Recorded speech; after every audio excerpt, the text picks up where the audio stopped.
Season 3 of Star Trek. Picard presents Admiral Jean-Luc Picard with nightmarish scenario in which two of Starfleet's worst adversaries have united, portending doom for the future of the United Federation of Planets. The Vox episode of Picard Season 3, which revealed what was already believed to be true, that the Changelings have collaborated with another alien race to carry out their dreadful plan for the Frontier Day celebrations, was released on March 16. The Borg Queen, who has been utilizing Changeling infiltrators to prepare the ground for the complete assimilation of the Starfleet Armada, is this antagonist. Many people have wondered if the Borg and the Dominion had ever crossed paths. And now Star Trek, Picard has revealed the truth. After the Dominion War and Admiral Janeway's devastating strike on the Borg Collective, the two species eventually came into touch with one another. The body of Admiral Jean-Luc Picard taken from Destroy's station in Packard's son, Jack Crusher, whose strange abilities are crucial to the Borg and Changeling agenda, hold the key to understanding what drew these two iconic Star Trek villains together. Here's everything Captain Picard has said regarding the Borg Collective and Changelings' cooperation thus far in Star Trek.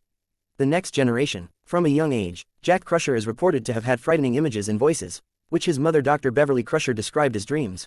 These dreams were actually the Borg Collective calling out to him, as shown in Star Trek. Picard Season 3, Episode 9 Vex. Jack Picard, as Jean-Luc Picard's son, was born with biological Borg DNA due to his father's previous life as locates of the Borg.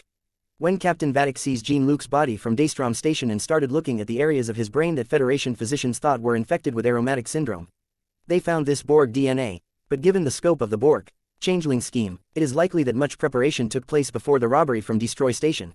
Although it's unclear who initiated the relationship between the Changeling and the Borg, they both have the same objectives. It's possible that Vadic approached the Borg Queen to seek an alliance because he wanted to exact retribution for the suffering he endured during Project Protest's experiments on Daystrom Station.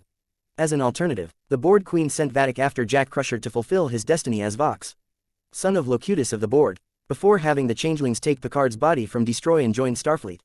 The Borg and Changelings are dangerous opponents to Starfleet because of how both groups want to impose uniformity and order on others. According to the Borg Queen, Vadic and she both saw an end to the existence of those who live like shattered glass in Jack Crusher.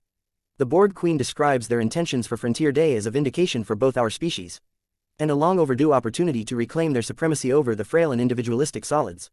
When the Changeling founders controlled both the Vortex and Jem'Hadar the Gamma Quadrant, they could never have predicted how a single hive mind ruling the entire Federation would bring about the order and control them attempted to impose during the Dominion War.